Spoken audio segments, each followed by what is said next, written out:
episode 2 of the podcast. My guest today is a very special friend. I met her about 7 years ago. She has a big personality. She has a great presence, and she always has a smile. My sister from another mister, Krista Diller. She can give you a little round of applause for her quiet. Hi. So now you're doing summer school with all of this quarantine stuff yeah, going on. It sucks. I did not want to do summer school. No, I didn't either. But I don't know. They were just like, "Hey, you're doing it," and I was like, "Okay, I'll take the money for it." And it's been pretty easy. I mean, it's really only been just like a couple hours a day. That's it? Yeah. You gotta meet with the kids on Zoom or? Yeah, you do like 30-minute sessions, and we have 4 groups, and I do the reading, and then Patterson does math.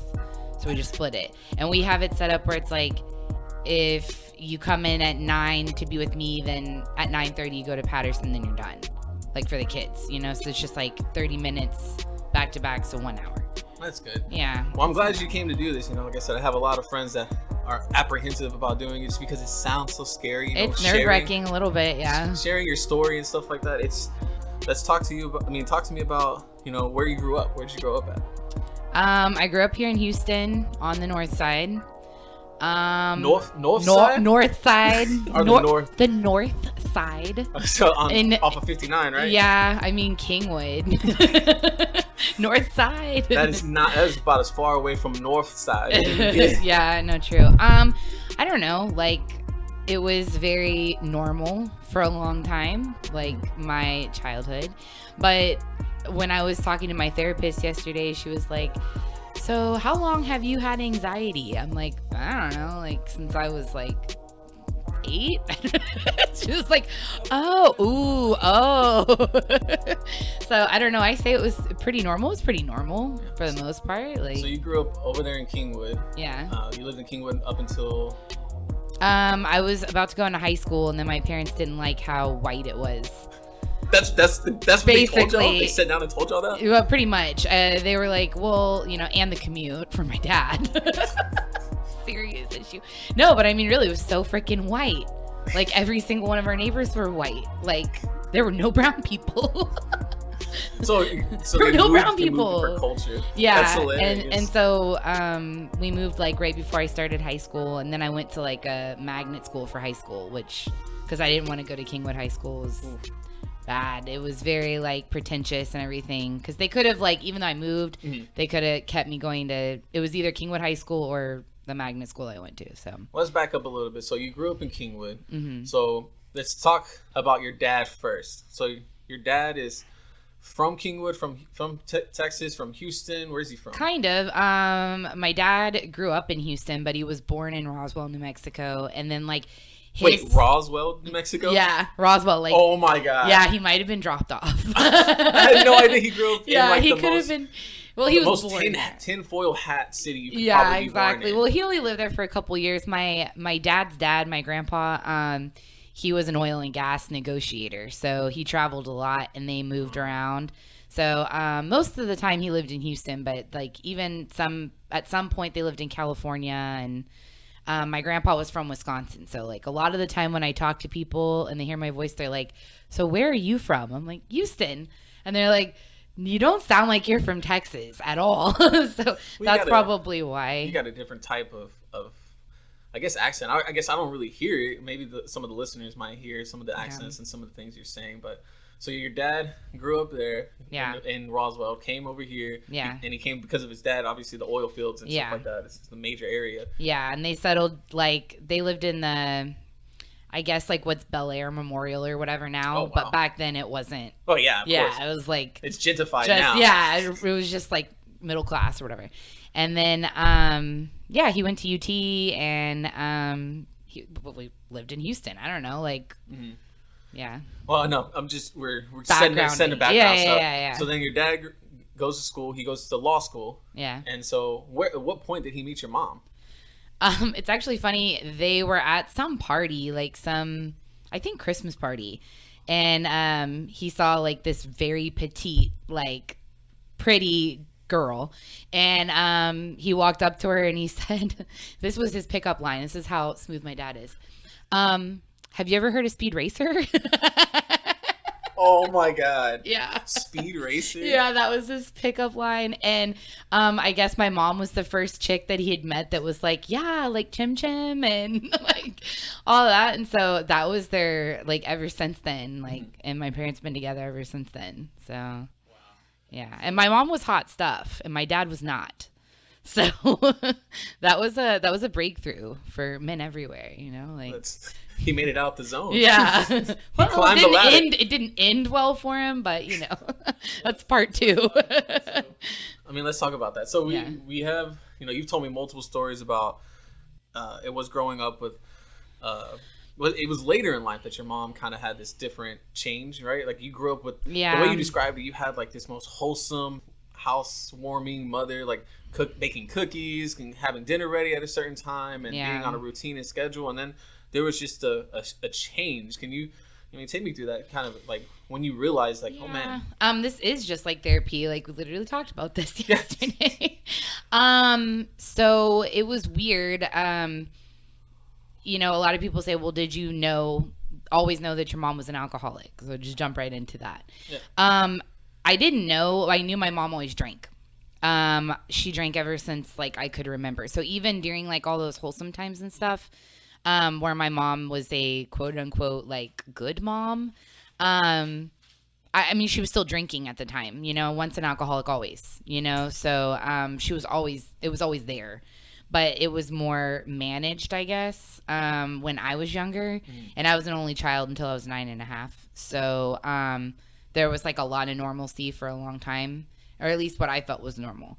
You know, but I knew my parents drank. Like my parents would play like quarters in the kitchen, and like I learned how to play quarters when I was really young. I wasn't drinking when I was young, for the record, but like I would have like my little bottle of or like little cup of Coke, and I'd be sitting there like chucking quarters. I'm a really good quarter player. Oh my goodness. And my parents were, you know, playing their own game on the side. But I mean, that's just how it was being an only child for, you know, a big chunk of my childhood. You know, I didn't have anybody else to hang out with. So if my parents were playing quarters, I was sitting there playing quarters. So, but I mean, I guess, you know, my parents were 20 something at the time or whatever, young 30s.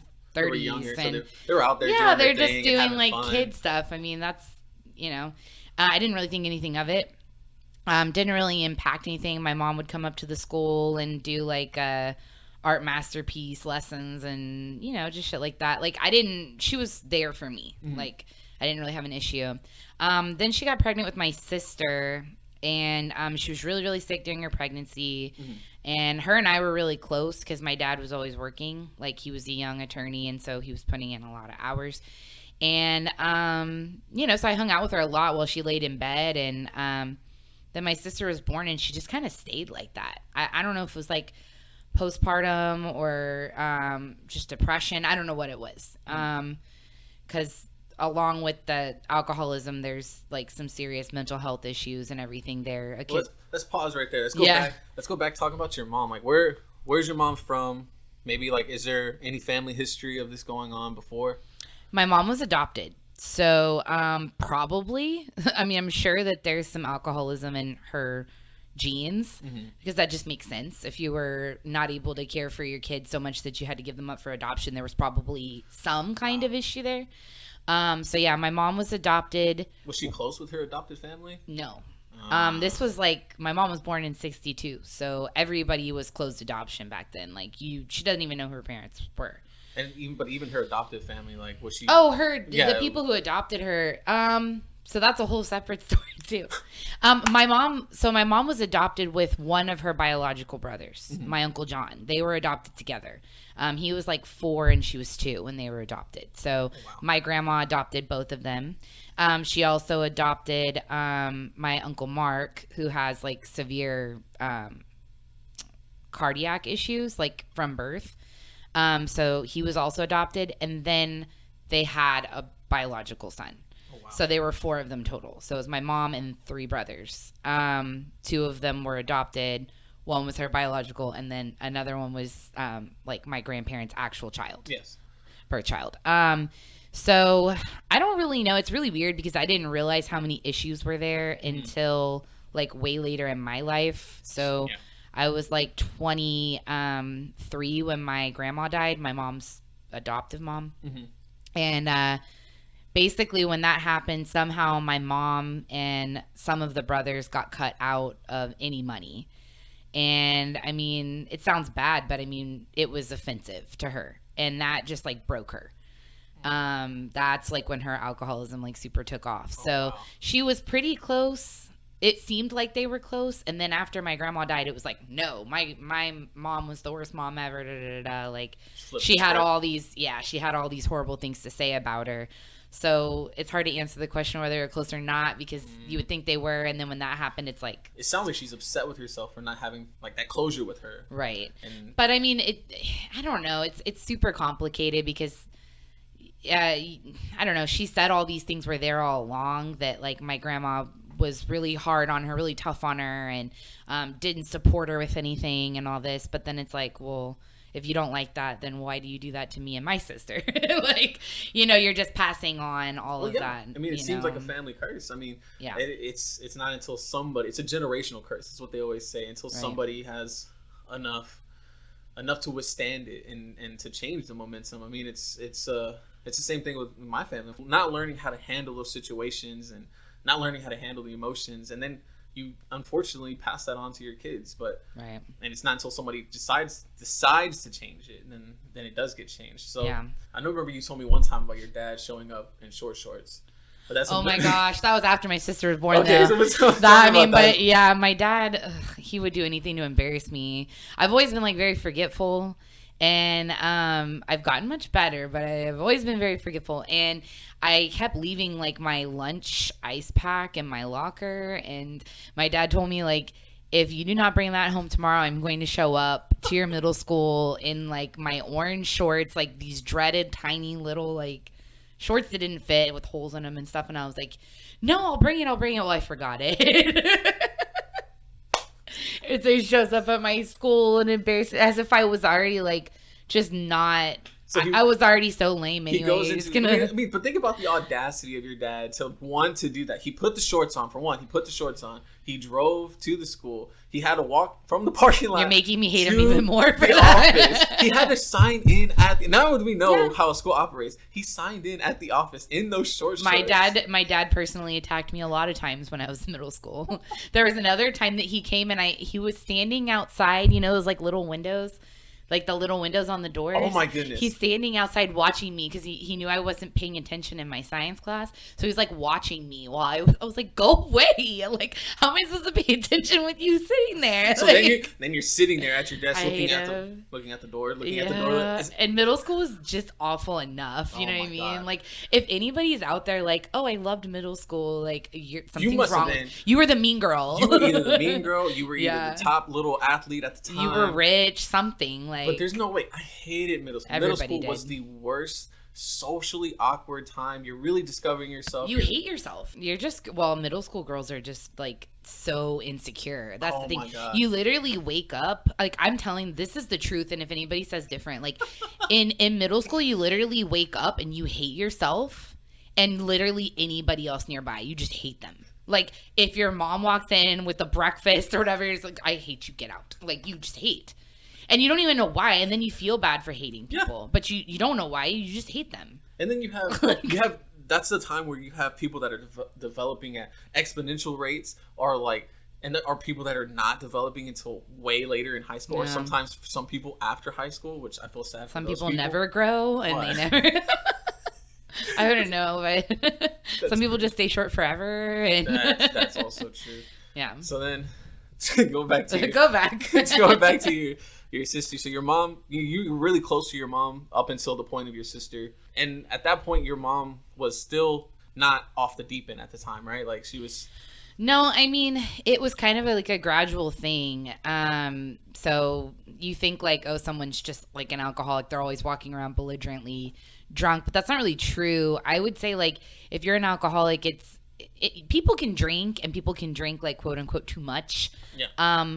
But that's not the same thing as being an alcoholic. An alcoholic is somebody who literally cannot function with a job or, you know, relationships or anything because of their alcoholism. Like, that's the difference. You know, I think everybody, now that we're like in quarantine, probably drinking too much. Like, Oh, I'm sure. drinking during the day. I mean, but there's some people think like, oh my God, am I becoming an alcoholic? No, you're not. Like, if you're able to function and live your life, and she was doing that, but like the second that it was 5 o'clock socially acceptable time to start drinking, she was like belligerent drunk every night. There was no gradual lead. It was boom, right. I'm drunk. And then, you know, as we got older, as I got older, it became 4 o'clock, 3 o'clock. You know, it just kind of slowly got into where it's like you're not just waiting till 5 and not able to drive after 5. Now it's like, you know, after my sister was born and we grew up a little bit, I was 16, I could drive.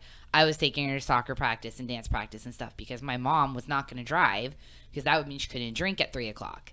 You know what I mean? So like I was the one, I took care of my sister a lot, backing up. Yeah.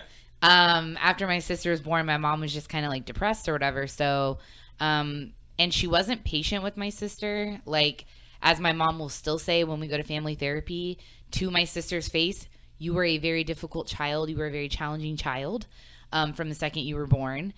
And that's, even though it's true, it's unfair because wasn't her fault. Like, my sister has her own issues that she couldn't control. So I was a lot more patient with that. And I think that helps too. Like hearing your mom express that to her daughter and seeing the pain that it caused your sister. You, like, even if it did get on your nerves, or even if it did, you knew how to suck it up because you couldn't be another person that added on to that. Like, you just couldn't do that. I feel like, and it's like, how hard is that to just have empathy? But I guess, you know, I had empathy at 9.5, 10 years old, that like somehow I just kind of, I guess, knew that my sister couldn't help it. Yeah. And we were talking about this the other day in therapy too. Like, I do have some guilt because looking back on my childhood, I took advantage a little bit of being the good kid, to where like maybe I did start shit with my sister a couple times and it got, my parents weighed in my favor thinking, oh, but you're the good one. You could have never started shit with her. But I mean, I have some guilt for that. But siblings don't do that. I know, like, but I feel... There's always going to be a sibling that is unfairly just treated a little bit better, whatever the reason is. But it depends on how you wield that power. For me, I was the last one. I was the baby. Before all this happened, I was the apple of my mom's eye. I could ask for anything and get anything I wanted. But I knew that at a young age. I knew that because they would have me go ask because they knew and they would tell me. Oh, your sisters would use you as a pawn. They would take, well, they're not going to tell you no. So I would just be like, okay, but I didn't want to utilize that for my own personal gain because I felt like it was unfair because I saw that the other two had to use me as a tool. Right. So it wasn't. But I understand, like, you know, you do want to utilize that in a way for your own personal gain, especially when you are parenting your sister. Yeah. And I feel guilty about like all the times that I did do that because sometimes, you know, it was unfair retribution like on my sister. It was unfair how much trouble she got in for things that we both were wrong. And you know, I told her like last week when I was like, I feel bad about that. And she's like, oh, it's cool. Like, I get it. But I didn't know until I got much older and I was doing like child development classes and stuff that my sister's things that she was doing, she couldn't help it. Yeah. And I tried to tell my parents. I feel like they should have noticed that a lot sooner. Right. My mom just resented her for it. And I think maybe saw a little too much of my sister in her, or like her and my sister. Oh, man. You know, and so she just was like always just so angry and honestly instigating shit with my sister just to kind of see what would happen. And I feel guilty because I would sit back. You know, I was a kid. I was like a teenager a lot of the time, but still, like, I feel like I should have known and I should have spoken up when I'm just sitting there watching that happen. But anyway, my sister and I are very, very, very close now. And I think part of that is because we were kind of victims of the screwed up family dynamic. And when you have such a traumatic experience at a young age, you either learn to bond with your siblings or you don't. But you bond because you're missing that parental bond, and you kind of make up for it on your own, either with your sibling or with other people that you kind of create your own family with. Right. And we kind of joke too that like we're each other's mom. Like, you know, now that we don't really have one. Like my sister's never had a mom really. Like I've been the closest thing to a mom that she's ever had. I had a mom, but I kind of lost her. Now we are each other's mom. Like those little mothery things like that I want to say, like, and maybe it sounds bad, but like things that a girl needs from her mom, we don't have that. So we get it from each other. Creative. Right. And there's a name for that. It's called codependency. It's and the other thing our therapist calls it is emotional incest or something like that. It sounds bad, but that's what it is. Really it's where you're depending too much on your family members for things that you shouldn't be depending on them for. So like my sister should not be depending on me to be her mother and vice versa, but that's just what we've kind of come to. Yeah, and I mean, both of us seek mothers and people that are not our mother, like Renita. Yes. Yeah, I mean, we both do it. My sister's done it a lot of times with other people too. There's something about like you want that. You want that. Yeah, you want that so much. It's an instinct, and yeah. Like going back to my mom, like she grew up in a house where it was very disconnected.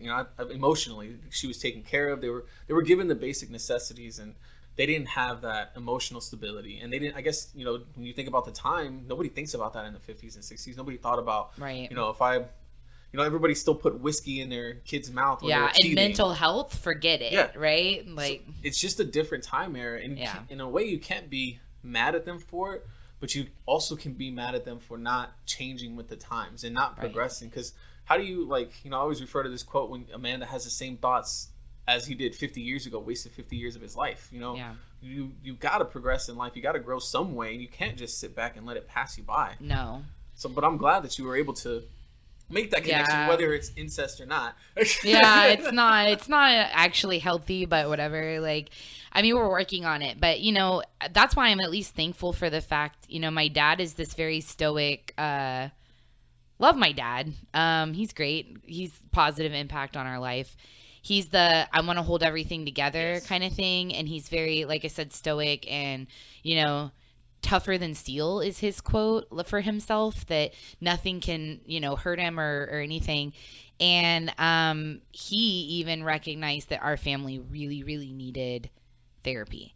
And it took a lot of horrible things happening to my sister growing up, my mom. I mean, obviously my sister having not had a mother care or love for her, from the second she was born, really fucked up her life. I don't even know how she's made it to where she is, but it was just a struggle to get her to graduate from high school because she wouldn't even get out of the car. I mean, ever since my sister was little, she didn't want to go to school or do anything. She was just literally depressed her whole life. And my parents didn't want to accept that. They just wanted to say, oh, she's spoiled or she's a brat or whatever, when really it was all these things that they it just piles up. Couldn't grasp. Yeah. And they didn't want to accept that it was something that they just wanted to think that it was something that they could fix. And so I'm thankful that my dad kind of, after all these things that happened, recognized that and that's hard for a 60-something-year-old boomer to be oh, our family needs to go to therapy. A lot of that generation, the baby boomer generation, they're mind over matter. We can toughen up and charge through. But, this has been very helpful to all of us individually to kind of get on our own path to recover from all this trauma, lots of trauma. I think therapy is just something that I wish that most people had access to a therapist or just somebody to, talk about their feelings. Most people don't talk about their feelings. Most people don't talk about how they're doing, their well-being, their mental health. They don't talk about those things unless there's a little bit of liquid courage around, or unless there's some other substance that they're numbing it with. I think though, I've come to discover that getting a therapist is a lot easier than I thought. Our insurance covers it. Yeah. I didn't know that. Our school insurance covers it. You're still going to pay as much as you would pay to go see a doctor. Mm-hmm. Your same deductible, whatever the thing is that you have to pay.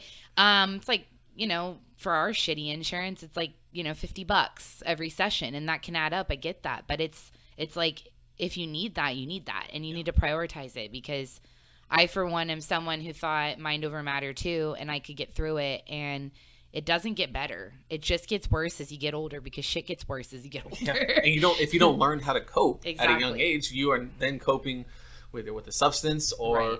with the gripping silence. Like Exactly. I know for my dad, like he had a lot of trauma growing up. He didn't really connect. He was one of 12 with his family. He was dyslexic, so he was the black sheep of the family. Nobody thought he was going to make anything of himself. Lo and behold, he's the only one that kind of made something of himself. He has a really good family and stuff, but nobody thought he would do anything. And he would spend his time, I remember vividly all the time, he would just spend his time outside and just talking to himself. That was his therapeutic session. He didn't talk to any of us about anything. He talks a lot too. Yeah, and but he would just talk and talk to himself. And I'm like, what are you doing? I remember asking him one day, and he's like, oh, I'm just talking to myself. And I thought that was the silliest of things, but that was his thing. Some people do it in writing, some people do it in music, some people do it in all these other outlets, but that was his outlet. Yeah. And you got to do what you got to do, but I think, once you don't want to wait until things become unmanageable, because it really does affect everybody around you, and mental health and the anxiety and stuff. And it's just like one of those things where it is an illness and you can't help it. And like I said, it gets worse as you get older. And, Brad, being like the more silent opposite of me, he felt like very much it was his responsibility to help me through any of my anxiety and panic attacks and all those kinds of things, because I suffer from all of that stuff. Mm-hmm.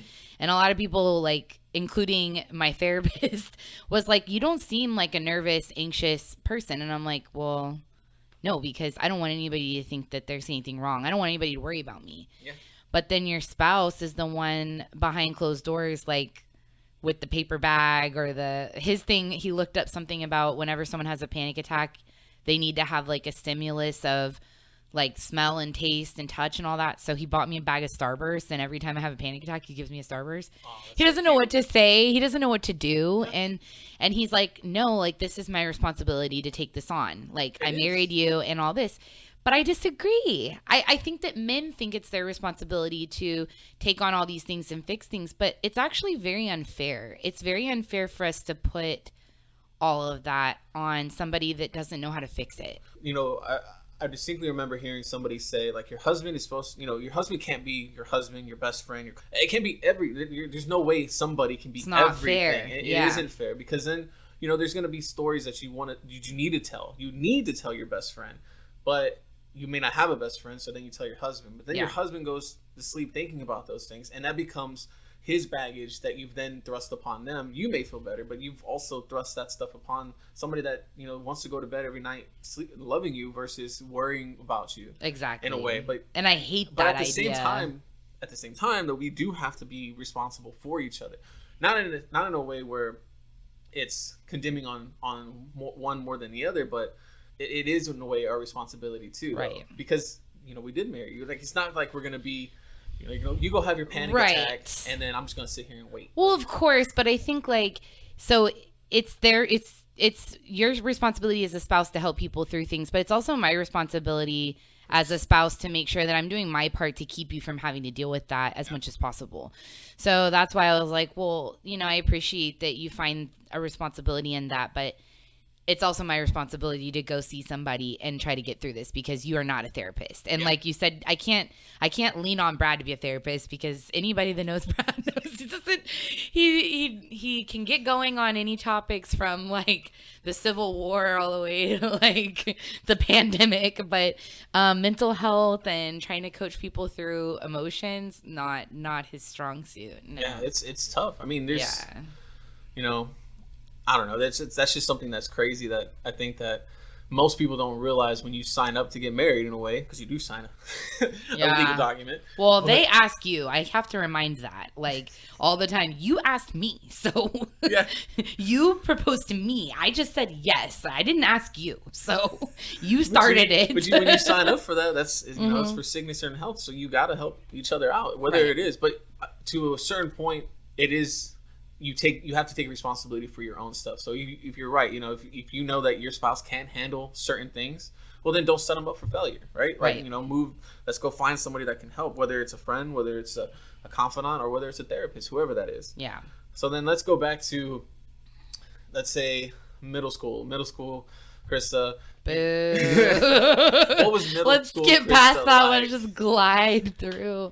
Oh, I was so awkward. Like, I guess like I didn't like who I was, but again, like I said earlier, who did like who they were in middle school? Like, I've always just kind of been very like bluntly honest and not a game player. I don't play games. Like, I don't manipulate. I don't play games. I'm going to tell you the way it is. Like, and so in middle school, all the little cutesy girls with all their fancy clothes from Wet Seal and whatever, like, that was not me. Like, I'm not like that. I'm very like, I'm going to wear what I want to wear, and I'm going to do what I want to do. And So you didn't have a lot of girlfriends growing up, necessarily? never been a gal pal type. Never. That's probably why we get along. Yeah, I don't, because girls want that manipulation and they want that game. And I don't have that. Like, if I don't like something or I don't want to talk to you or whatever, then like I'm not gonna talk to you. I struggle with girls a lot. They're and annoying. obviously, you're not the only girl that does that. My wife is the same way. She doesn't, she's just like, I don't understand why girls do that. And I'm It's like, hard. And, for me, growing up with nothing but girls in my house, I understood as best as I could, and I'm not gonna say I understood girls more than guys, but I do, unfortunately, because that's just what I was raised with. That's what you're around, yeah. And I was with a lot of guys, but at the same time, I always felt this disconnect. I was like, what? I don't understand. Like, I don't understand how you're playing. You're just, that's whatever you said, that's what you meant. Like, right.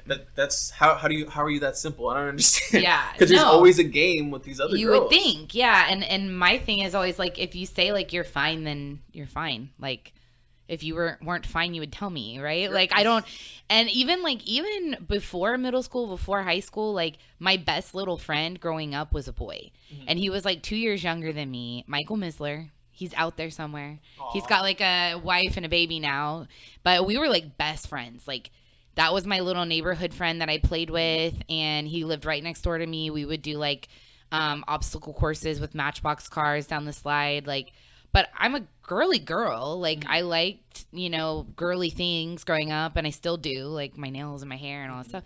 But like, as far as personalities and people that I get along with better, I just like the energy of men better because they're just a lot more fun to me. Like, more honest and just more straightforward. And I like straightforward. That's just... You don't want to play games, No, I hate that. So I just never really, like, any girlfriends that I had, I could never really keep them because... they would start playing those little games with me, and then my feelings would get hurt. And then I just, like, once I'm done with you, I'm done with you forever. Like, I will cut you out and you're dead to me. Like, I'm done with you. Yeah. And I have so many friends, like, that people will be like, yeah, I remember that friend, so-and-so that you had. I'm like, yeah, I don't know what's going on with her. Like, well do you ever look? Give me an example. Oh, God, I can give you lots. My high school friends that I had, Rachel and Jana, they were like my best friends ever. Had a falling out with them in high school, like right at the end of high school, right when we graduated. Never really spoke to them again. Don't know what they're doing. I know, like, what was the falling out about? Oh, do you remember? Actually, my mom. Oh, God. I worked it all with. Circulates back. I know. I worked with my friend Jana at a party store that her aunt like managed, and that's how I got the job. It was some party store over there in Humble, not like Party City, some other like no name party store. And then I was gonna leave for college, and so I put in my 2 weeks notice saying I was gonna leave, and they stopped putting me on the schedule like before the 2 weeks was up. And that was her aunt that did that, right? So it was my friend's best friend all through high school's aunt that did that. So, of course, my mom felt entitled to call her aunt and call her white trash and trailer trash and everything while she was drunk. And then Janet never wanted to talk to me again. Yeah, 3 p.m. 3 p.m. I'm plastered and I'm ready to let you have it. Yeah, but, I didn't really know how to handle it. And high school was over, and I kind of just, didn't turn back. And they never forgave me. Thinking that I guess I felt the same way or whatever. And I made new friends in college, and then one of my new friends in college that I was friends with all through college was a roommate and everything. Y'all were really close. We were pretty close, yeah. It was like a group of friends. She came to my graduation party from college and started talking shit about Brad and saying that he was a dick to me and all this stuff. And I'd had some issues with her up to that point. She was very loud and outspoken, like the kind of girlfriend that you would think I would want to have. She was just very like dominating, like domineering, I guess you could say. But the second that she started talking shit about Brad, I'm like, you're done. You're out. Like, to my family. Talking shit about Brad to my family at my graduation party. I'm like, sounds like she was more envious. You're out. Yeah, you're out. I never speak to you again. You know? Yeah, we could go through. I have a few like that. But, like, but again, like, I give people a lot of chances. Yeah. And I've been known to be a doormat in the past. And once I'm done, though, like, after you've had, like, however many chances it is until I'm done, yeah. And then I never look back. Like, I don't look for her on Facebook. I don't care what she's doing. I don't care. See, I never look back. I'm the same way. Like, I've always told every girl that I got with, I was like, look, if you ever do anything to break my heart, that's it. You're done. You'll be gone forever, and it'll be like I never existed in your life. Yeah. And I remember, I'll never forget, I had one girl that wanted me back so bad, she emailed me. And you were like, no. Who's that? Yeah, and I was like, no. And I was like, I guess you really wanted it, but, you know, it was just, once you've reached that limit and you hold your own self accountable for like, I'm not going to let myself be treated like that anymore. No. Because, I mean, being that doormat, you probably got a little bit of that probably from seeing your mom multiple times, like going through the stuff that she was going through and just allowing her, you know, in a way, be herself until you've kind of got fed up with it. And so yes. You probably were like, let me give her another chance. And then in a way, it goes back to, you know, letting your friends do that. Right. I was always expected to be the calm one that put up with a lot. I was always in my family. Yeah. And so I kind of just assumed that role of being calm and laid back and a mediator and stuff. And I took a lot of shit from a lot of people. But then, you know, at the same time, like, I always wanted to turn around and give that shit to other people, too, that I knew would take it. Because you're harboring it. Yeah, I guess I was, because I had a boyfriend in high school that I was with for a long time, and that guy treated me so nice. Like, he was way too nice to me, and I was so mean to him. I was just, like, so mean to him. I didn't treat anybody else like that ever, but I treated him like that for whatever reason. And he's a good guy. Like, no hard feelings, I think, on either end. We just, like, I went to school and we just kind of fell out and whatever. We went on our own separate paths. But, like, I had no problem treating him like absolute shit for whatever reason. And I hate that. Like, I don't do that to Brad. Really and truly. I know everybody thinks I do, but I really don't. Like, we just, like, our relationship's just very, like, open and you know, whatever. Like, we give each other shit. But, like, I made sure that, like, I knew exactly how I messed up on that one so that I wouldn't do it again, like, when I found the right person. Yeah. But yeah, I mean, being a doormat, you have to learn not to do it. It's actually very difficult. It is. Because you want to resume back into those doormat tendencies. Yeah, and the people around you depend on you to be that doormat. Like, my whole family really depended on me. I bumped it earlier. My whole family really depended on me to be the one to just, oh, well, you're in a fight with your sister. Like, can't you just go tell her sorry? Like, God. I know you said that. My parents said that to me so much. They'd be like, why don't you just go tell her? No, she started it. She has to tell me sorry. And that's the thing. Like, that's where I feel like I'm at right now with my family. Like, I've always been so easygoing. I mean, I've always been like that way. And I never really liked to cause issues or anything, and I just allowed myself to be mistreated, and I didn't realize that I did. I just always was like, well, okay, they're mad, I'll just say I'm sorry and move on. We get over it. And then, you know, I grow up, and I started noticing, like, people that I'm meeting, new people that I'm meeting, they would start doing the same thing, and I would allow myself to be the doormat, and then I would meet new people, and then all of a sudden I'm in the same position. I kept finding myself in that same position. So when all of this happened, and I decided to put my foot down and say no, they would look at Marissa and be like, you know what? She's the one that's causing this. And that happened to me too. Right? They said that about Brad all the time. So they're looking at other people saying, oh no, they're influencing him because that's not him. Well, the fact is that I decided not to be that person anymore because I wasn't gonna allow myself to be mistreated because I'm getting older. I have a family now. I'm a husband. I'm a dad. Like, there's no way I can allow my son to see me be mistreated the same way. And I'm not going to allow myself to be mistreated for my own self. Like, there's just no way. And so being that person that was always just allowed to be the doormat, I can understand their frustration of where they're at now, of like, why doesn't he just apologize? Because to this day, my parents and my family are like, you need to apologize. But I'm like, I have the recording. Do you need me to show you the recording? Like, there's no way that I'm gonna apologize when I didn't do anything wrong. No, and you have to hold your ground on that, because Yes. if you don't, you know, then you're just resuming back into those tendencies. Yes. And like, And it'll happen again. that happened. I was actually telling my therapist about this yesterday. Literally the exact same thing happened to me when I met Brad. I had been going home to see my this is in college, just for the for the record. I had been going home to see my family like literally every weekend from San Marcos, because I went to Texas State. I would drive like 3 hours to go home every single weekend, because my dad, in 2010, my dad was diagnosed with bronchial tube cancer. And so, sorry, my stomach's growling. Explain what that is. Well, the bronchial tube is like the little airway passage that leads down to your esophagus. I think you have 2 of them. But anyway, maybe you don't. I don't know. I'm not a doctor. But he had like a tumor in there that was lodged. He ended up getting like double pneumonia, and his lungs were collapsing. He was coughing up blood, then decided to go to the emergency room. It took him that much to go.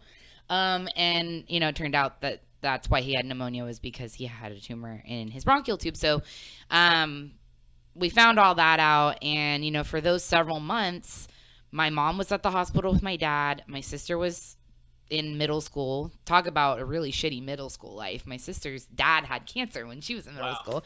Anyway, and so I was doing what I could from school, you know, trying to balance my school life.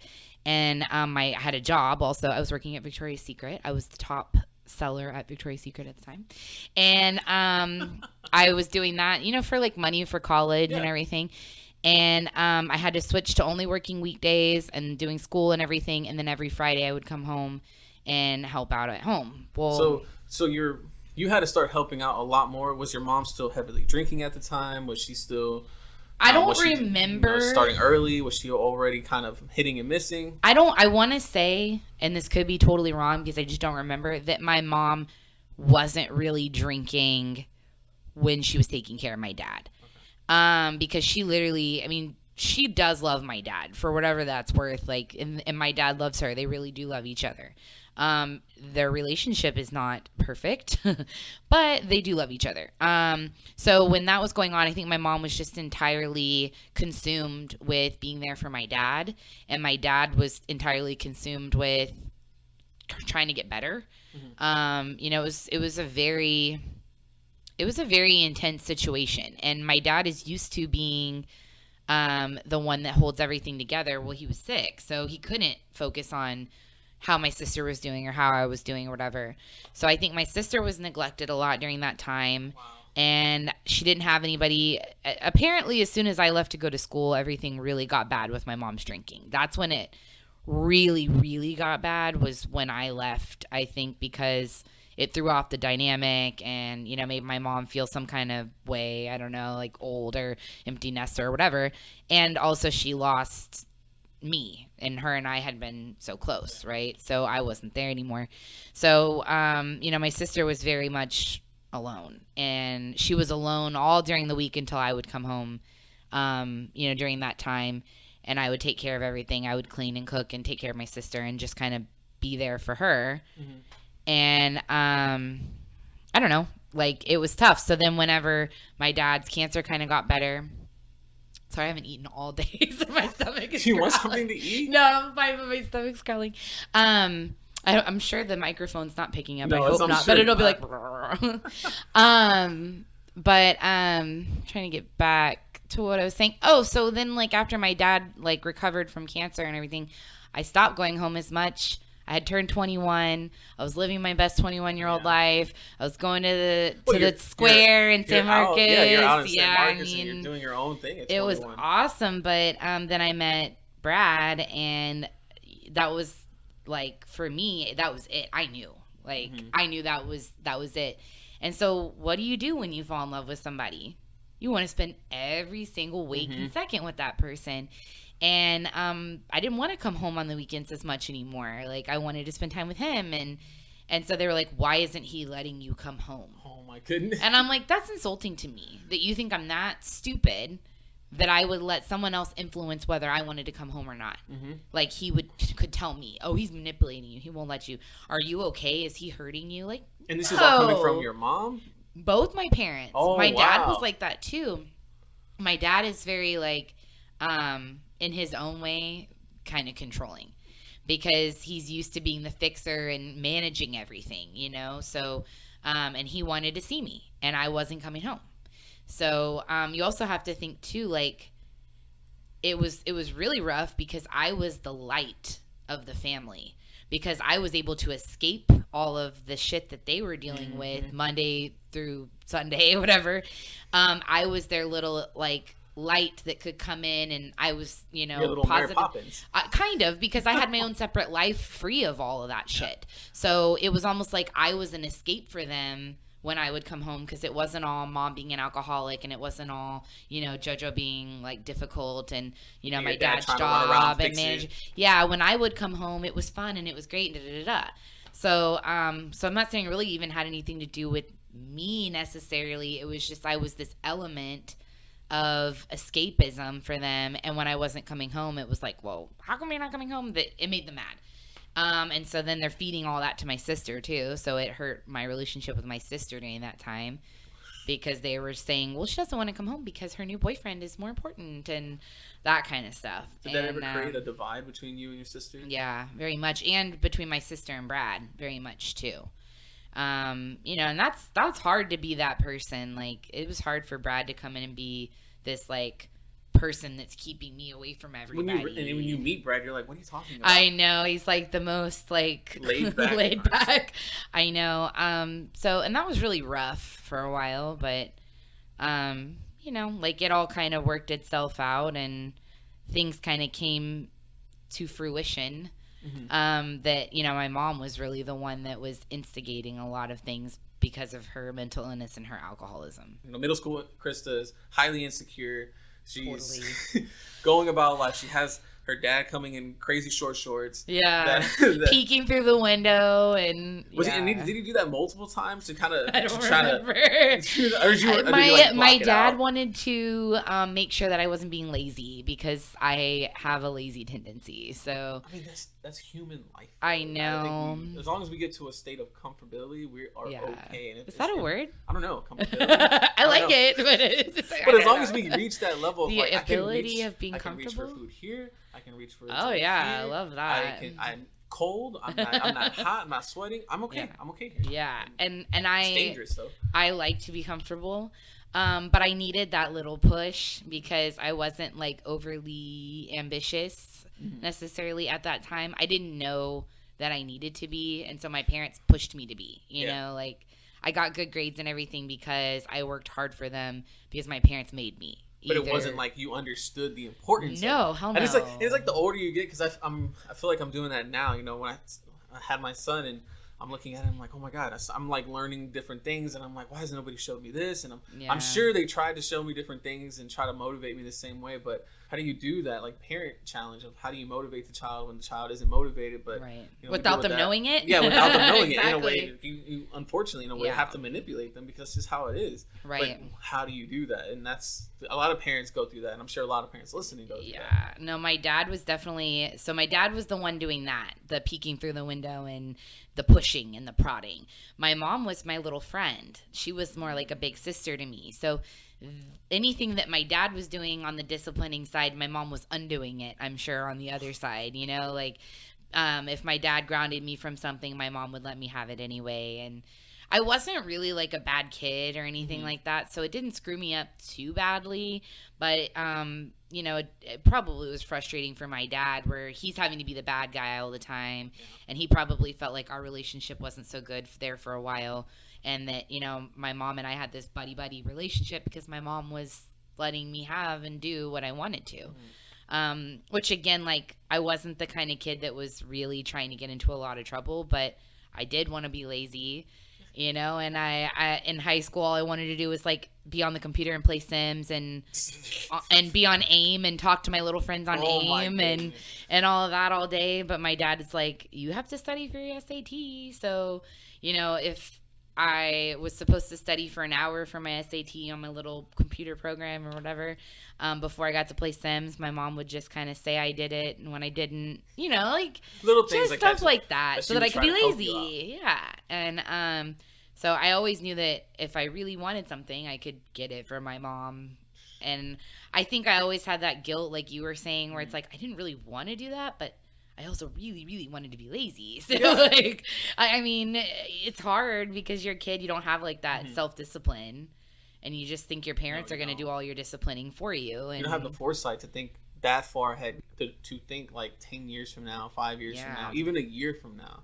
But some people do. Like, some people are in high school running their lives. Like, I don't know how they do that, but not me. I remember being in high school and meeting people of all walks of life, right? You start that in high school is where you start meeting people from more, unfortunately, more tragic upbringings, where they're like, I'm 15 years old and I'm working 3 jobs because I got to, and I'm barely keeping my grades up because I got to work to take care of such and such, and then you got other people that are like, yeah, my dad's not around. I'm like, what? Like, that's when you start realizing all those other things. Were you in like any extracurricular activities for my school didn't really offer extracurricular activities. We were like those weird kind of off kids, so like we didn't have sports, but like we all played intramural sports like every Friday. You left Kingwood. Yeah. And then what high school did you end up going to? What side of town? It's called Quest. They still have it now. They call it like college preparatory or something. But at the time, what side of town did you end up moving to? Well, so Kingwood's like far north, 59. My parents live in Summerwood now. That's where I lived. So if I had gone to the school I was zoned to, I would have gone to Humble High School. Oh, wow. Yeah. You would have got a different education At that time, now they have like 2 new high schools since then. But then I would have gone to Humble and it would have been, pretty rough. That's why my parents would have just kept me going to Kingwood High School because they would have just lied about where I lived or whatever. Because Humble, everybody knows I would have literally died in Humble. Like, I would have been eaten alive. I didn't have what it took at all. So then you went to Quest? And then Quest. You said there was intramural sports? Yeah, they did like, so very much this new wave of teaching that we're kind of getting into now where kind of like what y'all are doing with the second graders where they're rated on a scale of mastery. That's how my high school was. You got anywhere from a 0 to a 4. And you could have as many attempts as you needed to reach mastery, which was 4 was mastery. 3 was just like kind of accomplished, right? Like satisfactory or whatever. 70, I guess. Right. So all you needed was to get 3s on everything to be able to pass. Literally everything. It didn't average out or anything. It was you had to master your skills, right? A 4 was like high level, so a 4 is like getting 100 or being in an honors class or something was like a 4. So everything that I did was very like they combined math and science together, and they called it like STEM, something like that, but they didn't have STEM back then. But yeah, that's how they did. Math and science were combined, and then reading, writing, and social studies were combined. Oh wow. Yeah, and they called that exploratory foundations. So all of that stuff was combined. A term. Yeah, that's what they called it. And we were all separated into houses. So we had like our homeroom teacher, and within your homeroom, there were 9th graders through seniors all in one homeroom. And you stayed in that same family all the way through high school. So you went to Hogwarts. And I was a Hufflepuff. Oh my goodness. No, I mean, it was kind of like that. That's what it sounds like. It was awesome though, because it really it developed this sense of belonging and family. And, we all had our own little issues, as all high schoolers do. All rejects, right? We considered ourselves kind of rejects from the contemporary high school situation for whatever reason or another. Talked to a friend or anybody I know was ever like the high school jock or like that's the typical cool guy. I don't know any of those guys. And all those guys went to regular high schools, and we didn't have any jocks or anything at my high school. We were all like the little misfit toy kids, right? And like in our own way, even though I seemed very like normal and everything on the surface, I obviously had my own little things that kept me from wanting to go to a regular high school. Like I just felt like I'm not competitive like in that way. I'm very competitive, but not with like academics, that idea of having to compete with other kids to be ranked and all that stuff in a high school. Like I don't thrive under that. Like I don't think a lot of people thrive under that. No, and they didn't do that at my school. There was no rank. Like there was no ranking or anything. Literally when I was filling out college applications, I just ranked myself like 100 or whatever, like, because there was like only 60 kids in my whole graduating class.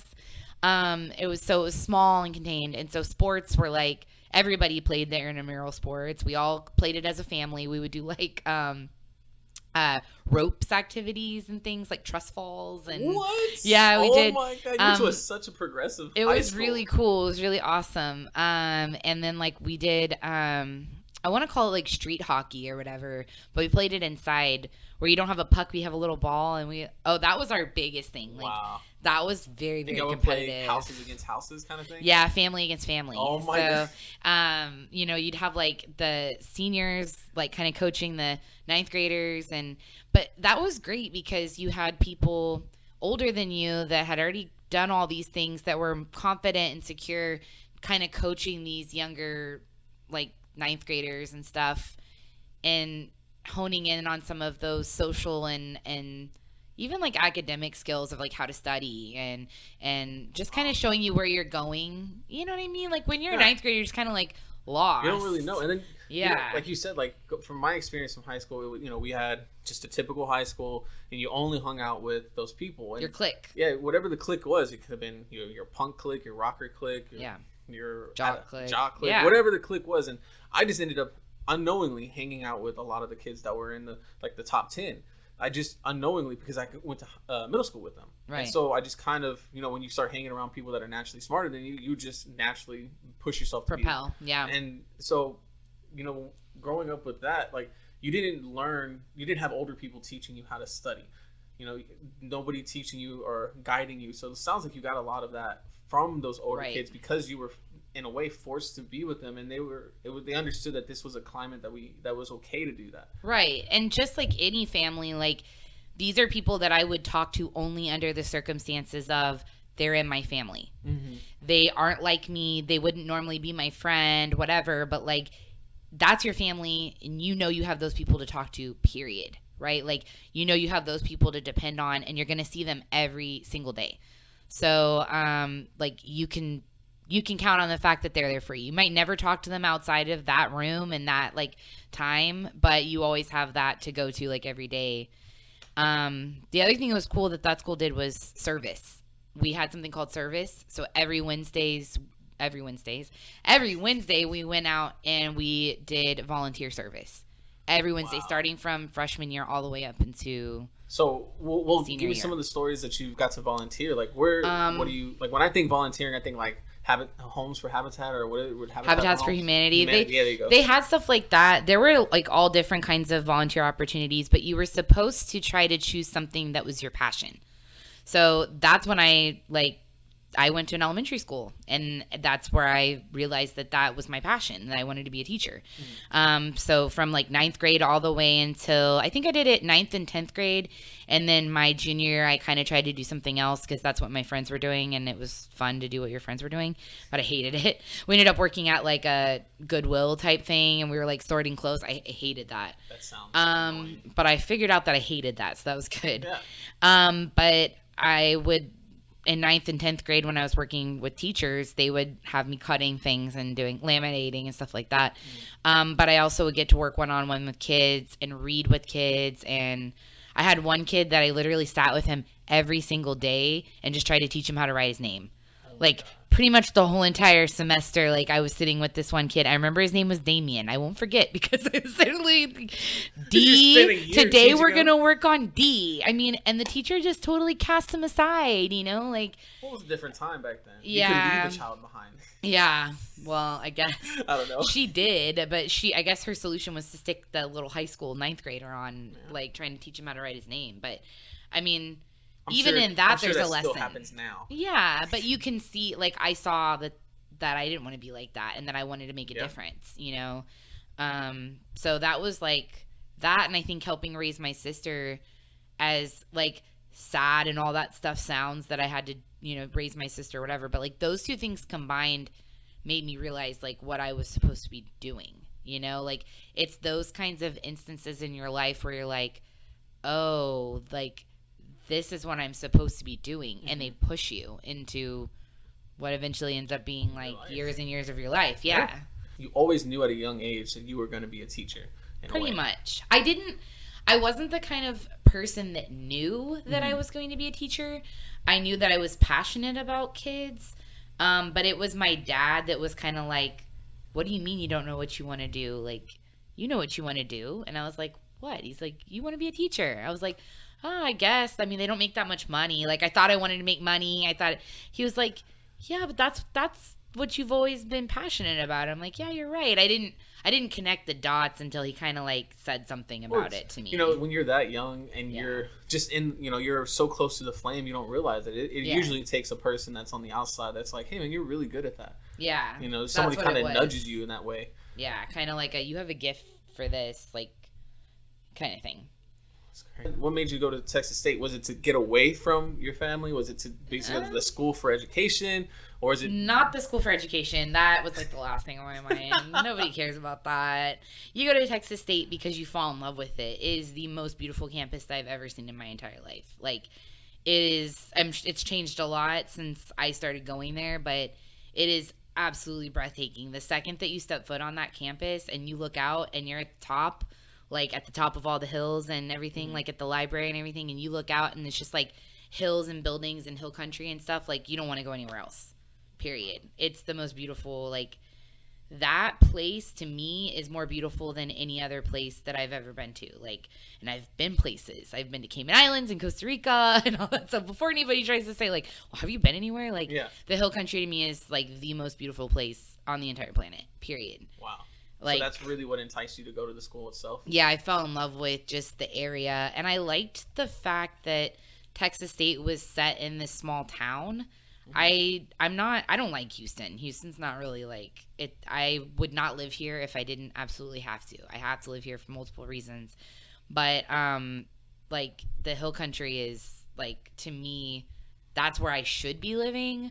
That's where I'm supposed to be, but I guess it's just like not the plan right now for whatever reason. I'm hoping like someday that's where I'll end up. I don't know how long I'm going to have to wait to be there again, but if I could change it, I would be living in a small town. Yeah. But, you know, this is what I know. But we love to visit our small towns, wherever they may be. And it's just something so quaint about them. Yeah. And you just want to live there. You just want to be there. Yeah, except for San Marcos is not even small anymore. No, like, now you go back. Bigger. I mean, it's all just, like, meshed in with Austin. Our, like, really good friends still live over there. So sometimes we'll go see them and we'll be like, what? There's an overpass in San Marcos? Like, what happened? But I mean, at the time, that's what I wanted. Is I wanted away from Houston.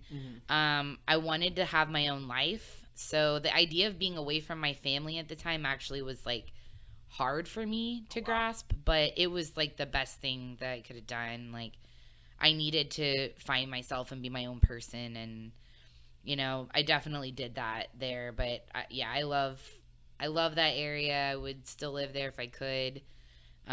Main reason probably being like jobs is one thing, but like Brad's health and everything, it would be very difficult to like live in San Marcos. So then, being on Brad's subject of his health, so let's talk about like what it is being married to somebody like that has what type of disease? Mitochondrial disorder. It's called MELAS. MELAS? Yeah, it's basically where your mitochondria cannot carry enough oxygen to your brain.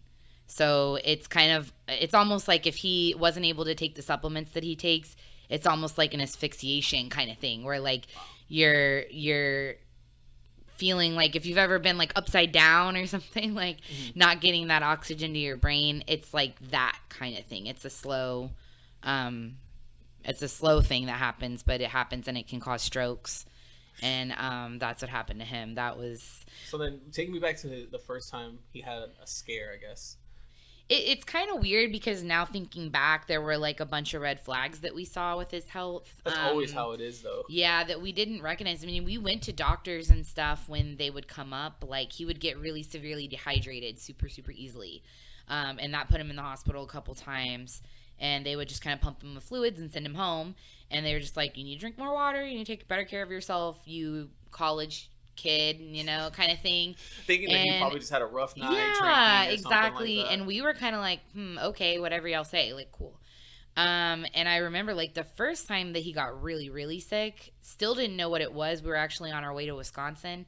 and we went to Wisconsin Dells, and he had like rode a ton of water slides and like running up and down with the tubes, like up and down the stairs to get to the top of the slides.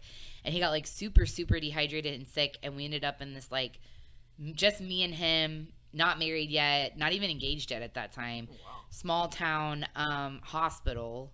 My family was up at our cabin, but we were like an hour away at this super small town hospital. They had no idea like why he had something called lactic acidosis, which is almost like being septic. Your acid level is like extremely high, and it starts like basically the same thing that sepsis does. It's just like it wants to shut down your organs and everything. And so they were just pumping him with fluids again. They finally got him pumped up with enough fluids that they're like, you can go. But they said, like, when you get back home, you really need to, like, see a specialist or whatever because something's not right. You shouldn't have gotten that dehydrated like that, just that quickly. And we were like, okay, cool. Yeah. Well, and we carried at the on. time you're what, 20? Yeah, I think we were like, he was like 27, I think, and I was like 25. So I didn't really think anything of it. You don't really want to go to the doctor. Yeah. You're like, I don't need to go to the doctor. Whatever, I'm in my prime. And he didn't even have insurance. He didn't have a job yet. He had gotten into U of H grad school for education. So he was doing that while I had just started working. I think I had been at Freeman, I think, for like a year. I'd been teaching for like a year by that time. Mm-hmm. And I want to say I might have all my stuff off. But no, whatever. I remember. I know he didn't have the big scare was when we were on the team together still. Yeah, that's right. And I think that was like your first year, right? Yeah, it was. Because that was only like my second year. Mm-hmm. So I was still like a baby teacher at the time. I felt so much more accomplished than you. I was so experienced in comparison to you, my one extra year. You know, you feel like but you do big shit. But it's so funny though. You really do realize like just 1 year of experience just propels you so much further, and you end up having so much more tools than. But you still don't know shit. Yeah, exactly. You don't know anything. So yeah, that was like a warning, and that happened like right during that summer, like right before like the big thing happened. That was really weird. It was like the first week of school, literally the first week of school, right? Yes. And he had this really bad headache, and it was like I want to say it was like the second or third day of school, actually. Yeah, it was. It was really close. Yeah. I think we started on a Tuesday or something that week. I remember because I thought it was such a weird time to start school. Yeah, and he had just gotten his first job, actually. Mm-hmm. So he had just gotten hired for high school. And he had this like really bad headache, and he like got into work. He drove himself to work and everything, and told his principal, he's like, I have a really bad headache. I need to go home. I can't see right. Oh, wow. And I didn't know what to do. So I go tell Mama Bear, and she's like, you need to leave. And I was like, I do? And she was like, yeah, you need to leave. You need to tell Mr. V you need to leave. And we'll take care of everything. And I left. Mm-hmm. And, made some appointments to try to figure out what was going on. I know we took him to the hospital at some point. They said he just had a migraine. And then the next day I took him to an eye doctor, and she said, there's nothing wrong with his eyes. It's neurological. So at that point I called his dad to come in from San Antonio. And they had said we need to take him to get an MRI. So me and his dad take him to get an MRI. And by the time we got home from doing the MRI, they were like, the doctor, the neurologist calls and is like, I wanted to call you right away. You need to get him to a hospital. Like, he's had a stroke. You need to straight admit him to the emergency room, through the emergency room, tell them, so-and-so sent you, and we'll have a room ready. Mm-hmm. And, that just like kind of sent us on a whirlwind, because I was 25, didn't think that anything bad could happen to your health when you're in your 20s. And you just got married the year before, right? No. We had just gotten engaged. Just got engaged, that's what it was. Yeah, the year before. And we were supposed to get married like in 2 months. Oh my God. So that was August. Our wedding date was October 4th. So all that's happening in August, and we were supposed to get married in 2 months. So we'd been engaged for a year. And was that like, that's nerve-wracking for someone when you're just starting to expect to start your life, and you get this whirlwind of news, and how did you, I'm surprised you didn't shut down. I'm surprised you didn't. Everybody escape. says that. I've had people like Renita included say you're one of the strongest people I know. I'm like, you have no idea what was going on inside. Because apparently I took a PTSD test from my therapist, and she said my greatest trauma, you would think it would be like my dad's cancer or my mom's alcoholism or Harvey or like any of those things. My greatest trauma is Brad getting sick, because I felt so entirely helpless from that. Like, there was nothing that I could do. And when your fiance, you're 25 and your fiance's 27, and he's looking at you with a blank stare like, I do not know who you are. I mean, he couldn't tell me from, I say he couldn't tell me from anybody. He knew who I was, but he couldn't verbalize it. So he would say, like, I love you, or he would reach out for me or whatever. And once he would say something like that or reach out to me, I would look at him and be like, do you know who I am? And he would just be like, no.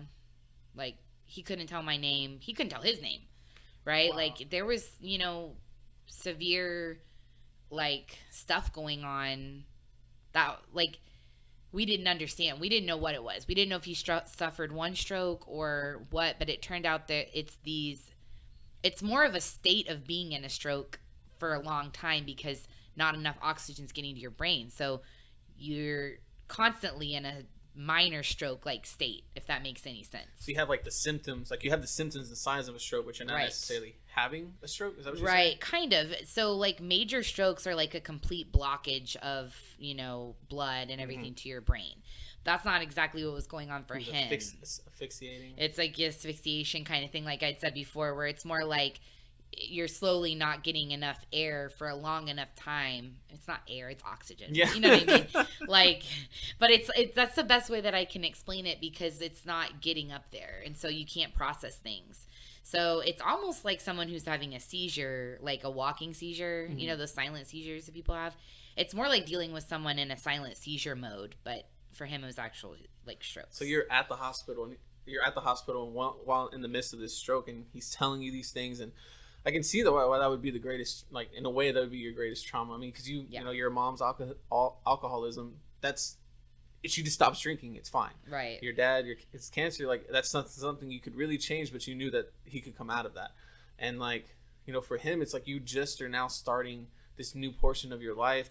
You're 25, there's the world's ahead of you, and this is what slaps you in the face. Well, and the thing about it is, anybody that's been in love, you understand it, like, he's my world. He's my future. Yes. Your parents you love, of course. I love my dad. I don't want any of them to die. I don't want, like, my dad to die, of course. But I understand in the back of my head that I will outlive my father. And that's something I've always known that I will end up having to deal with in my life. But your spouse, your future spouse, your future, like the future father of your children, like the person you're supposed to grow old with, like, they're not supposed to die at 27.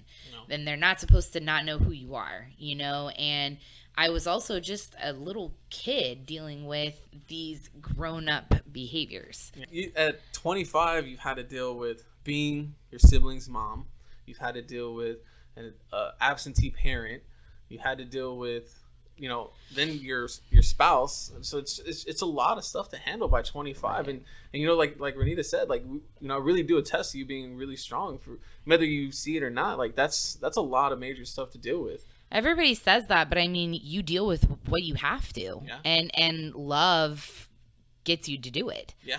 You know, and like, I literally had his mom, I say his mom, Brad's mom died when she was 10, but his grandma, who's kind of like a mom and kind of like a mother-in-law to me, and his dad both saying, like, you don't need to stick through this if you don't want to. Like, you're a young woman. Wow. If you don't want to marry him anymore, nobody's going to think anything bad of you. Like, you know, if he needs to be taken care of, we'll take care of him. Like, because we didn't know if he was going to end up being a vegetable. We didn't know if he was ever going to remember who he was or not. And so at that point, I mean, anything was possible at that point, because we couldn't even diagnose what was causing it.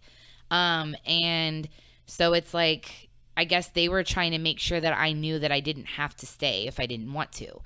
And I wanted to, because I love him and I loved him. And I thought, well, you know, like, if I've got 5 years or 2 years or whatever left with him, like, we didn't know. Yeah. I was going to be there. I wasn't going to leave, and I was going to marry him, and none of that was going to change, you know?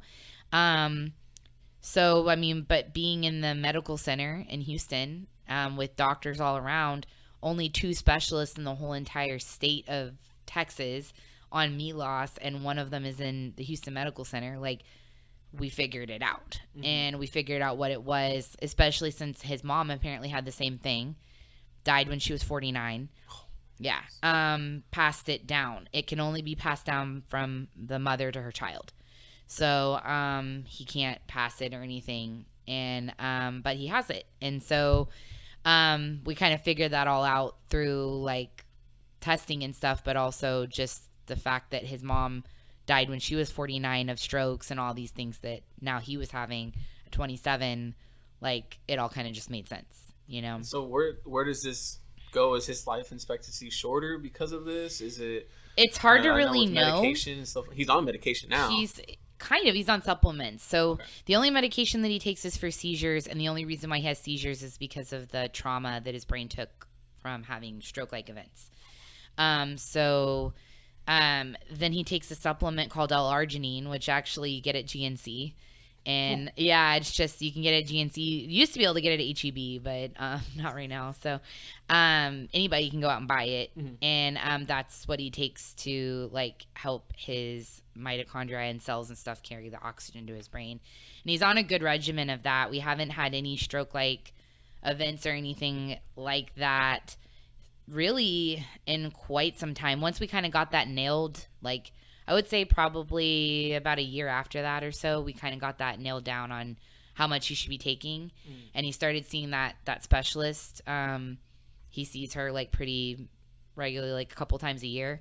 And she kind of just tweaks and changes things as things go. But it sucks because it's hard to think about, because then it gets like my anxiety going. But I mean, it's just a fact. Like I don't want to ask you it, but it's something that as a friend I've always just wanted to be curious and ask you, just because it has to be at the back of your mind. And, always. And the way I am, I'm always like, if I can help alleviate some of that pressure of just having a conversation, that's just how I am. So, no, and I want people to understand it, because I know that I'm not the only person that has a spouse that has an impending doom, right? Like, I mean, it's scary. I will probably outlive him, and I would hope like how shitty my health is if I don't. But basically, the last time that I went to a doctor's appointment and I asked her, and probably this is the reason why I don't go to the doctor's appointments anymore. The specialist said, we have this regimen down, and we hope for the best, that it'll last as long as possible. Eventually, he will have another stroke or a stroke-like event. The next time that happens, it'll probably be very small. So, like, before we kind of got it down, it didn't go back to being so bad that he didn't know who I was, but it would be like, he walked around kind of feeling like he had a club foot or something, right? And then he'd have to go get an MRI done, and they'd be like, well, that's because you're having a stroke-like event. We need to up this or tweak this or change that. And so the next time that something like that happens, it'll probably be something small, like maybe a hand thing or a foot thing or whatever. And then we up the dosage, and then, we go on like that for a couple of years, and hopefully don't have anything again, and then it'll happen again. And then, we keep upping the dosage, but eventually, like, it's not going to work anymore. Because his body's going to adapt. Right. And he has this condition, like, it feels kind of, I think for both of us, it feels like a ticking time bomb that's going to go off at some point. And, like, I feel like both of y'all don't want to address it either. No, I don't want to address it because it makes me sad, right? Yeah. And he doesn't want to address it because he feels, I would say he probably has some guilt that the reason why I carry a lot of anxiety and I have a lot of the issues that I do, and that I have that trauma, is in a way his fault. Because like we were literally talking about it yesterday again, like I'm still discovering all these things about myself. And anybody on the outside looking in would think my mom is causing me the most trauma. But that's because I can talk about my mom and what a shit show she is a lot freer than I can talk about, Brad's health. Because I think I can deal with my mom's shit a lot better than I can deal with the fact that, Brad has this condition that will eventually kill him. Yeah. We don't know how long it'll be, but it will someday, and that's just the way it is. It is what it is. But, the way I always feel like you handle it is that you make every day the best day. And even though I you try. may not, yeah, even though you may not probably feel like you're doing it, I do attest just from being your friend that I think that's how you handle every day with him. And you mess with each other all the time, and Yeah. and I know that y'all love each other at the end of the day, and that whatever happens, you're gonna be there every step of the way. And whether he feels guilty or not, in a way, he should be fortunate that he has somebody that is willing to take this and bear this cross with him.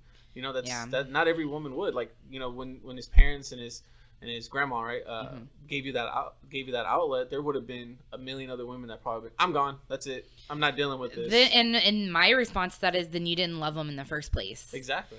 And because I will tell you that our wedding day was like the most definitive thing. Like, we still got married on October 4th. We didn't have to push our wedding back. Like, it was an absolute like miracle. And I had no jitters. I was the coolest, calmest bride that ever was because I was like so certain about what I was doing, because I knew exactly what I was getting myself into, and I would never. You solidified your choice, right? Like, I didn't feel like nervous at all, because I knew that that's what I wanted, and I think he did too. And so then it was just like a fun day. I think no matter what, like, people are nervous on their wedding day and hoping that they're making the right choice, because it is a forever decision. And I mean, that doesn't mean that you weren't supposed to get married, but you were nervous because maybe like you just had those like thoughts. But when something like that happens to you like 6 weeks before you get married, like, you aren't nervous anymore. Yeah Because you know what's to come. You could have like everything laid out in front of you in a way, and you know that when the time comes, you'll be prepared. Right. And that's incredible. I mean, that's an incredible story you have so far. Like, just, I wanted to talk more about your mom, but I think we ended up getting a really good story out of this, and genuinely happy that I call you a friend, and that I was able to meet you at a really impressionable time in my life, being 22, 23 when I probably met you. I think I was 22 when I first started. You were like super young. Yeah. And so, I'm glad that I met you, and that I can have you as a friend. And so I'll leave this, and we can probably come back, and you'll come back on the show, and we'll talk more about the people will be requesting more about my mom. Yeah, because she's got a lot of stories about that, and that's not the path that we took, but that's okay. And so the one thing I want to leave you with is that I ask everybody that I'm going to interview is that, what's the biggest life lesson that you've learned? And I knew exactly what I was going to say when you asked me that question. I've learned that, like, nobody gives a shit what you have going on, period. They can say that they care, and even like your friends and stuff, they do care about you on a certain level, but everybody has their own shit going on. And I learned that, like, when I was going through all these things, like, it would be very, very easy to play victim during any one of these moments, right? And I'm not going to say that I never sat around and felt sorry for myself at any point in my life, because, like, we all do that. And I'm not even going to try to compare my life and everything that I've been through to other people, because, like, I know other people have had it way worse than me. But, like, the fact of the matter is, like, do not sit around and play victim and act like you have no control over anything, because there are a ton of things that you do not have control over that suck, like your mom being an alcoholic, your dad getting cancer, like my, future husband, now husband, like, having a stroke and being in the hospital, like. And I kind of I don't know how much time we have left to that, but, like, I have a story to that. We can go for it. So I don't have a time limit. I was going through that shit, right? And I was, like, in and out of work. Like, I'm sure you remember. So yes. I would do, like, a day in and a day out. Yes. A day at the hospital with Brad, and maybe, like, 2 days in the classroom or whatever. And so I was absent a lot from work because I was literally at the hospital, like, the primary, like, caregiver for Brad, who, like, had no idea what was going on, had nobody to, he couldn't speak for himself, right? Like, he literally, like, couldn't tell anybody if he was hurting or whatever. I had to be his voice, which, of course, I had no problem doing. But anyway, so I would be out a lot. And I remember coming back one of the days that I had been out to, like, 5 voicemails on my school phone. And I had a mom that was, like, pissed at me. She was so mad because she thought it was actually the substitute, had forced her child to share crayons with another child. And why is her child having to share school supplies with another child? And I explained to her, oh, well, like I usually in my classroom, I didn't know what happened that day that I had been out, but I have community supplies of things like pencils and crayons and paper and stuff. But I guess this little girl had her own personal set of $5 crayons, right? Whatever. I don't know. Like, whatever her fancy freaking crayons were. And the mom was really upset that the substitute had forced her to share crayons with the other kid. And I simply just explained to her the community supply thing. And she's like, why should I be having to pay for another kid's school supplies? Da, da, da, da, da. And I'm like, you're right. Like, I am so sorry. Like I was absent. My husband's in the hospital. She stopped me straight at that moment and was like, well, my husband is a veteran and he's disabled and we have to work really, really hard to be able to pay for these crayons and pay for this and pay for that. She did not give a shit that my husband or fiance or whatever at the time was sick and in the hospital. She did not give a shit about what was going on with me. But then I kind of started to think about the fact that I was like, well, she really does think that she's entitled to be this way because of her situation. Mm-hmm. She feels entitled to be mad and angry and all this. She has no empathy for whatever was going on with that kid, the reason why that kid didn't have crayons. Yeah. And her kid knows why that kid was looking for crayons. She didn't care. And she didn't care what I was going through and why. And I was like, but you know what? I don't need her to care, like, what's going on with me. I'm going to show her empathy. And I'm going to sit here and I'm going to listen to her because she's clearly going through a hard time. She's going through a hard time. Mm-hmm. Doesn't matter that I'm going through a hard time, so is she. And apparently, like, she just needed somebody to sit there and be like, look, I'm going to take care of this, and I'm sorry that you're going through that. And that's when I realized, like, I thought I was going to be able to play the card of my husband's in the hospital, and I needed her to cut me some slack, and she wasn't going to give it to me. Mm-hmm. And I realized, like, I don't need her to. Like, I don't need her to cut me any slack. She needs me to do my job and calm her down, and that's what I'm going to do. Mm-hmm. And I'm not going to make an excuse as to why I can't do it. And that just kind of, like, resonated with me a lot because you have to keep in mind that you don't know what other people are going through. And you also have to keep in mind that no one's going to really give a shit what you're going through either. You need to follow through, and you can't sit and make excuses as to why you're not doing what you're supposed to be doing no matter what's going on, because you can't control what's going on in your life. And if I had just chosen never to work during that whole time that Brad was in the hospital because I couldn't handle it, like, what does that say about me? Yeah. Like, I would wake up at the hospital and I would literally, like, wash my armpits in the sink. And I would put deodorant on and I would put makeup on in those little tiny hospital bathrooms. Yes. And I would get dressed and I would walk through at 6:00 in the morning. I would walk through to the parking lot from, like, Methodist Hospital in the medical center, and I would drive myself to Freeman and I would work, and I would leave straight from there and I would go back to the hospital. And nobody would know.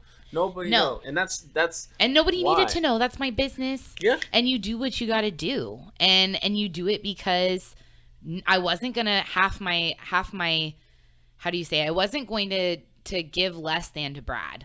Yes. And I wasn't going to give less than to my students. So, you owed it to yourself and you owed it to both parties to right. give everything you had regardless of what it was. But that's why I wanted to create a show like this, to give people the story to tell them, because there is somebody that cares, whether it's me, the conversation we're having, or whether it's somebody that listens, because somebody somewhere is going through the same story, maybe not to the detail, but right. someone's going through the same story you're going through, and right. you're letting them know that where they're at right now, they could be the person right now washing their armpits listening to this. Yeah. In that tiny little area. And I had those, like, YouTubers and stuff that I was watching during that time. So and I get that. They could be that person. Yeah. And you're giving them a light at the end of that tunnel to let them know. And that's why I wanted to create this show, because somebody somewhere is listening. Hopefully they're listening, but listening to this story and understanding that I'm going to make it through this. And regardless of whatever life throws at me, I heard somebody else go through this, and whether, they know that somebody is listening and somebody is going through that, and they're going to carry themselves a lot differently. Because what if they don't have that same presence of yourself and that same ability to pick themselves up and just do it and just make it through? They might not. Some might have those different those things that they might abuse, but you're giving them that light. So I want to say thank you for coming on and sharing that story. really appreciate it. That's the end of the episode. Thank you guys for listening. If you enjoyed it, please hit that like and subscribe button down below to get the latest updates. Until then, see you guys next time.